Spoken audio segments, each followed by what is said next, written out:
Right, hello everyone and welcome back to another video from Hiroshima in Japan. First of all, I just want to apologise for the slightly dodgy picture quality, the bad lighting and the awesome scenery behind me. You know, we've got this lovely wardrobe, manky old towel, and I've slightly moved the camera over because if I did it there, you would have a disgusting old sink. This is where I do my English lessons, by the way.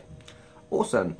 Anyway, I just wanted to do a quick video today about my travel plans for 2018 because I was walking back from the other hostel that I work at and I kind of thought, oh, I haven't done this video before really, I think, and I thought it would be good to do it. And also it would be great to hear about what your travel plans are for 2018, considering we are in a new year now.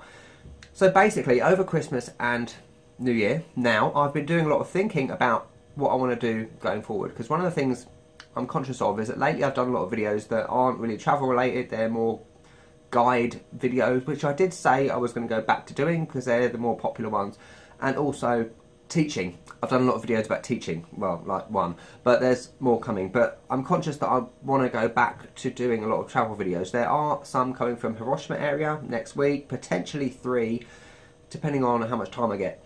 But yeah, going forward I will be travelling a lot more when I leave Japan, so the plan is to earn as much money as I possibly can in Japan. So I'm in Hiroshima until mid-February, so about another 5 weeks, I think. It's crazy, it doesn't feel that long left. Then I'm potentially, okay, there's 2 plans. So as I said in the workaway video, it's a nightmare to organise workaways. I'm trying to organise one in Kyoto, but I've started doing that piece of work now because I know it will take weeks to get an answer from anyone. Backup plan is to go to Osaka, where there was a workaway that I was talking to ages ago that I was going to go and do, and in the end I decided to come here. So that's kind of a backup plan. In terms of getting there, I'm going to go south to Matsuyama, I think it's called. There is a cat island near there. Basically, that's the only reason I'm going that way, so I can see cats and hopefully become a cat. That would be my dream. Then I'm going to head north to Kyoto or Osaka. So that's Japan done, alright? And I did contemplate leaving and coming back again, but to be honest with you, I think I'm done with Japan after these 3 months. I might come back in the future, but for now I need to go somewhere else. Next up, this is what I was going to do. I was going to go to Hawaii, unbelievably, because the flights are ridiculously cheap from Osaka. They're like £60 or $100 or something like that to Honolulu. But there's a couple of things about this. I've been there before, 10 years ago, 11 years ago now.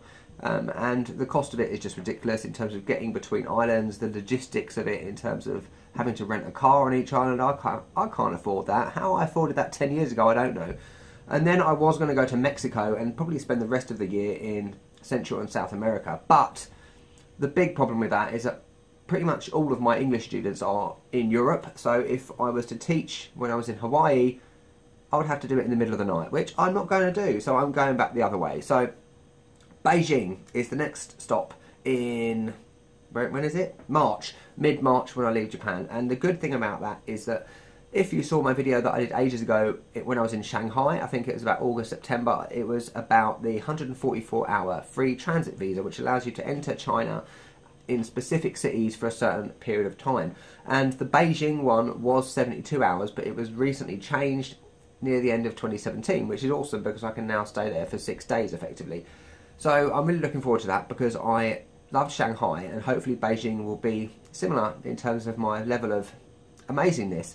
So there's lots of things. Tiananmen Square is one, Forbidden City, what's the other one? Great Wall of China, obviously, and I've looked into tours. It's about £60, £50 on TripAdvisor, so more than likely I'll leave it till I get there and find a cheaper one. I never book anything on TripAdvisor because it's just ridiculously expensive. And one of the things about the transit visa in China is that you have to leave to a third country, so I can't come back to Japan anyway because I wouldn't be able to get into China. I'm going to slow down talking now. So I'm thinking of going to the Maldives end of March, which is when my birthday is, to treat myself. Again, I would have to go via Kuala Lumpur. I don't want to go back to that place except to find the person that stole my wallet and kill them. Yes.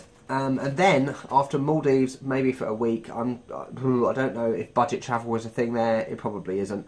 You know, I'm not going to be staying in one of these honeymoon things that you see on TV and all that. You know, if I can find cheap accommodation in the capital, then I will. Then I'm looking at going to Sri Lanka, relatively close to flying to Colombo, obviously, and then one of two things. I've looked into doing workaways in Sri Lanka, but they all seem to be about yoga teachers and artists, neither of which I can do. So if I can find one that is just similar to this one that I'm doing now, i.e. staying in a hostel and cleaning and all that malarkey, I will do that, maybe for a month. If I can't find one, I'll probably just travel in Sri Lanka for 3 weeks, which will take me into mid-April, I think. Where am I going to go then? And the thing with Sri Lanka is as well that I have to book an onward flight to get out of Sri Lanka, so I don't know where I'm going to go after that. It might be, I've looked at the Middle East, Qatar, Jordan, Israel, all of which I don't need a visa for.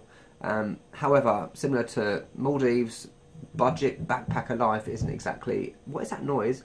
Budget backpacker life isn't really a thing in those countries. Tel Aviv, some friends of mine have been there. It seems good, I don't know.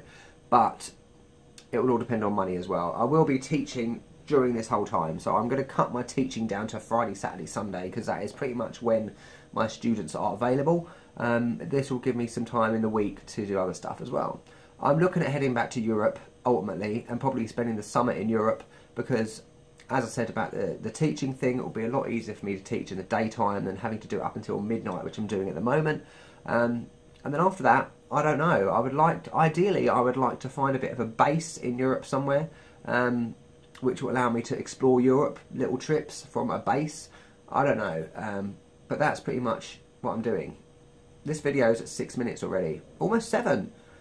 So yeah, that's my travel plans pretty much for 2018. Why don't you tell me your travel plans for this year and what you're intending on doing? If you've been to any of those places that I've mentioned, feel free to give me any tips, because I'm literally in the early stages of planning and researching right now. Yes, so that's that. Quick video. I said quick, it's 7 minutes long.